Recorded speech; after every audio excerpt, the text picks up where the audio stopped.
الرحمن الرحیم۔ آج کل ہمارے گھروں میں اس طرح بلیاں پالی جاتی ہیں اور یہ بلیاں گھروں میں ہوتی ہیں، کوئی نقصان کرتی ہیں۔ آیا بلیوں کے بارے میں اسلام کیا کہتا ہے؟ کیا ان کو گھروں میں پالنا چاہیے، نہیں پالنا چاہیے؟ یہ نقصان دیتی ہیں، برتنوں کو بعض اوقات چاٹ جاتی ہیں، پانی پی جاتی ہیں۔ آیا ان کا جھوٹا جائز ہے، ناجائز ہے؟ کیسے؟ پہلے تو اس کے بارے میں ہم سن لیتے ہیں کہ جو گھروں میں بلیاں پالتے ہیں، اگر ان کو کھانا نہیں کھلاتے، پانی نہیں پلاتے، ان کے لیے وعید کیا آئی ہے؟ میرے آقا کریم صلی اللہ تعالی علیہ وآلہ وسلم جب معراج پر گئے تو حضور نبی کریم صلی اللہ تعالی علیہ وآلہ وسلم نے معراج کی رات جہنم کے اندر بنی اسرائیل کی ایک عورت کو دیکھا جو عذاب کے اندر گرفتار تھی اور آگ میں وہ جل رہی تھی۔ میرے آقا کریم صلی اللہ تعالی علیہ وآلہ وسلم نے ارشاد فرمایا، اس حدیث کے راوی حضرت ابو ہریرہ ہیں اور حضرت ابو ہریرہ رضی اللہ تعالی عنہ کا بھی ایک واقعہ بلیوں کے حوالے سے بڑا مشہور ہے۔ حضرت ابو ہریرہ فرماتے ہیں حضور نے ارشاد فرمایا کہ اس عورت کو جب خواب جہنم کے اندر دیکھا گیا کہ عذاب کے اندر مبتلا ہے تو پوچھا گیا تو بتایا گیا کہ اس عورت نے ایک بلی کو پکڑا ہوا تھا اور اس کو باندھ کے رکھا ہوا تھا، نہ اس کو کھلاتی تھی نہ پلاتی تھی، اور اسی درد کے اندر وہ بلی مر گئی، بھوک کی وجہ سے، پیاس کی وجہ سے۔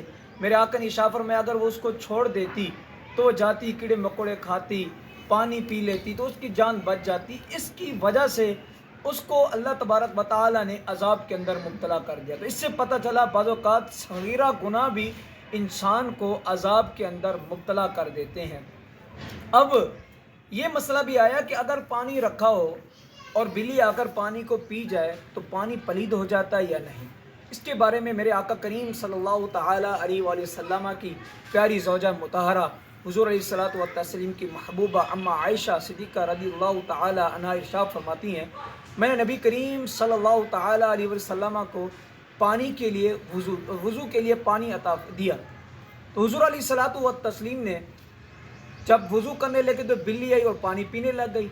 میرے آقا کریم صلی اللہ علیہ وسلم نے اس کو پینے دیا۔ پھر میں نے تعجب سے دیکھا تو میرے آقا نے ارشاد فرمایا بلیوں کا جھوٹا پلید نہیں ہے۔ یہ اما عائشہ صدیقہ رضی اللہ تعالیٰ عنہ فرماتی ہیں کہ اگر اس کے جھوٹے سے وضو کر لیا جائے تو وضو جائز ہے، یہ پلید نہیں ہے۔ تو یہ اما عائشہ صدیقہ رضی اللہ تعالیٰ عنہ کا اپنا اجتہاد ہے۔ اگر بلی کوئی نجس کھا لے یا چوہا کھا لے اور منہ صاف نہ کرے تو اسی منہ کے ساتھ جا کر وہ پانی کو منہ لگا لیتی ہے، کسی برتن کو منہ لگا دیتی ہے تو پانی بھی پلید ہو جائے گا، خراب برتن بھی گندا ہو جائے گا، دھونا پڑے گا برتن کو، اور اس پانی سے وضو کرنا جائز نہیں اور پانی پلید ہو جائے گا۔ ہاں اگر اس نے منہ صاف کر لیا اب جا کر وہ پانی پیتی ہے تو اب اس پانی سے وضو کرنا جائز ہے، وہ پانی مکروہ تنزیہ ہے امام اعظم کے نزدیک۔ اگر کوئی اور پانی نہیں ہے تو اس سے وضو کیا جا سکتا ہے، اگر کوئی اور پانی ہے تو بہتر یہ ہے کہ اس سے وضو کیا جائے۔ اور حضرت ابو قتادہ رضی اللہ تعالیٰ عنہ مشہور صحابی ہیں، آپ ایک مرتبہ اپنی بھتیجی حضرت قبشہ رضی اللہ تعالیٰ عنہ کے گھر گئے، انہوں نے آپ کے لیے پانی ایک برتن میں رکھا تو جب آپ قتادہ رضی اللہ تعالیٰ عنہ وضو کرنے گیا تو پانی بلی نے پی لیا، جو بچا آپ نے اسی سے وضو کر لیا تو وہ تعجب سے دیکھ رہی ہے۔ تو آپ نے فرمایا بھتیجی تم کیوں تعجب سے دیکھ رہی ہو؟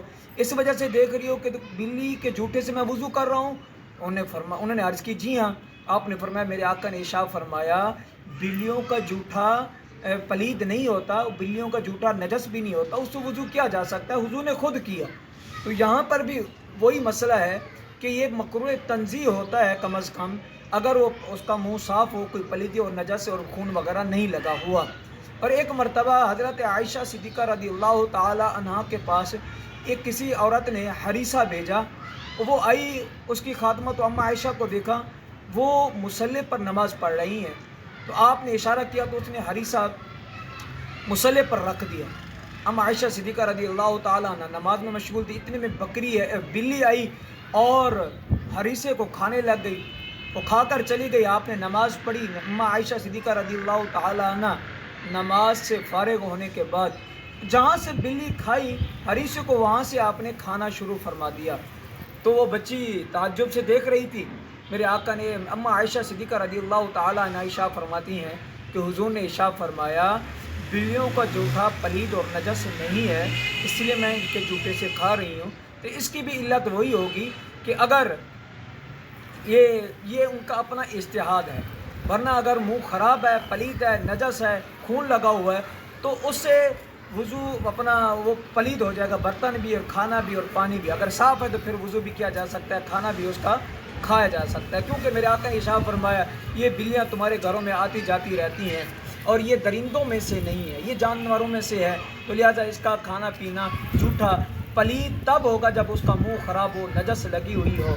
اور میرے آقا کریم صلی اللہ تعالیٰ علیہ وآلہ وسلم کے پیارے صحابی حضرت ابو ہریرہ رضی اللہ تعالیٰ عنہ ایک مرتبہ گزر رہے تھے، تو گرمی کی شدت کی وجہ سے ایک بلی دیوار کے ساتھ چپٹی ہوئی تھی۔ آپ رضی اللہ تعالیٰ عنہ نے اس کو دیکھا، اور دیکھنے کے بعد آپ نے اس کو اٹھایا اور اپنی آستین مبارک کے اندر اس کو چھپا دیا اور سائے میں اس کو سلا دیا۔ بلی سکون سے سو گئی، اور جب تک بلی سوتی رہی آپ نے اس کو تکلیف نہیں دی اور آپ کو اپنے کپڑوں کے ساتھ اس کو سائے میں رکھا۔ تو یہ بھی ہمیں سبق ملتا ہے کہ جانوروں سے اس سے محبت کی جاتی ہے، ان کو تکلیف نہ دی جائے۔ گھر میں رکھنا ان کو جائز ہے، ہاں گھر میں رکھنا جائز ہے تب کہ جب ان کے کھانے پینے کا انتظام کیا جائے، ان کو تکلیف نہ دی جائے، اور ان کو مارنا بھی نہیں چاہیے۔ میرے آقا کریم صلی اللہ تعالیٰ علیہ وسلم کو ایک انصار کی عورت نے شکایت کی، عرض کیا رسول اللہ آپ ہمارے گھر سے کراس کر کے جاتے ہیں، دور ایک گھر میں جاتے ہیں، ہمارے گھر نہیں آتے، کیا آپ ہم سے ناراض ہو گئے ہیں؟ میرے آقا نے ارشاد فرمایا نہیں۔ تو انہوں نے عرض کیا رسول اللہ پھر آپ ہمارے گھر کیوں نہیں آتے؟ تو میرے آقا نے ارشاد فرمایا اس وجہ سے کہ تمہارے گھر میں کتا ہے۔ میرے آقا نے انہوں نے عرض کیا رسول اللہ پھر ان کے گھر میں بلی بھی تو ہے، تب بھی تو آپ جاتے ہیں؟ تو میرے آقا کریم صلی اللہ تعالیٰ علیہ وآلہ وسلم نے ارشاد فرمایا بلی جانداروں میں سے نہیں ہے۔ اگر کتا گھر میں رکھا جائے بغیر کسی کام کے، فالتو کتا رکھا ہوا ہے، اس سے کوئی کام بھی نہیں لیا جا سکتا، تو ایسے گھر کے اندر فرشتے بھی نازل نہیں ہوتے۔ آج کل بدقسمتی سے ہمارے ہاں لوگ کتے بھی پالتے ہیں، گھروں میں ان کو رکھا ہوتا ہے بس صرف شوق سے، تو ان کے لیے یہ عبرتناک بات ہے۔ سمجھنا چاہیے کہ گھر میں رب کے فرشتے نازل ہوتے ہیں، جس گھر میں رب کے فرشتے نازل ہوں وہاں اللہ تعالیٰ کی رحمت نازل ہوتی ہے۔ اگر ان کتوں کی وجہ سے گھر میں رحمت نازل نہ ہو تو پھر ہمیں بھی سوچنا چاہیے ایسی چیزیں گھر میں رکھیں جن سے برکت ہو اور گھر میں ہر چیز پاک رہے۔ ہم مسلمان ہیں، ہمارے برتن ہمارے کپڑے پاک ہونے چاہیے۔ تو میرے آقا نے ارشاد فرمایا میں تمہارے گھر میں اس وجہ سے نہیں آتا کہ وہاں کتا ہے اور ان کے گھر میں بلی ہے، اور بلی جانداروں میں سے ہے، درندوں میں سے نہیں ہے۔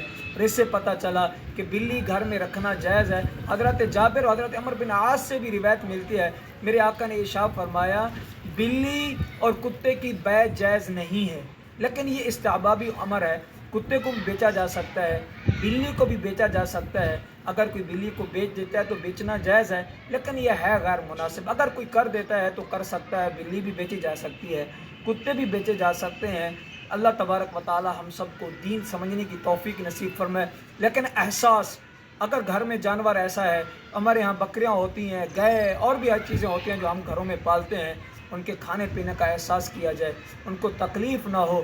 اگر ان کو تکلیف ہوگی تو اللہ تبارک و تعالی نے جس طرح اس بنی اسرائیل کی عورت کو ایک بلی کی وجہ سے عذاب میں مبتلا کر دیا ہے، کہیں ایسا نہ ہو گھروں میں ان چیزوں کو پالیں اور ہم ان کی وجہ سے جہنم میں چلے جائیں۔ وہ عورت بھی تو تھی جو گناہ کے ارادے سے جا رہی تھی اور اس کے سامنے کتا تڑپ رہا تھا، اور اس نے جا کر اس کتے کو پانی پلا دیا تو کتے کی جان بچ گئی اور اللہ تبارک و تعالی نے اس کو بخش دیا اور جنت میں چلی گئی۔ تو ایک کتا ویسے پلید جانور ہے، لیکن اب اس کو پلا دیا، گناہ کے ارادے سے جا رہی تھی، اس نے اچھا سلوک کیا تو اللہ نے اس کو بخش دیا۔ اسی طرح ایک اور بندے نے کتے کو پکڑا ہوا تھا، وہ کتے کو مارتا تھا، وہ جہنم میں چلا گیا۔ اسی طرح بلی کی وجہ سے بھی عورت جہنم میں چلی گئی۔ اگر ان کا احساس کیا جائے تو ہو سکتا ہے ان کی وجہ سے اللہ تبارک و تعالی ہمیں جنت نصیب فرمائے۔ اللہ ہمیں سمجھنے کی توفیق نصیب فرمائے۔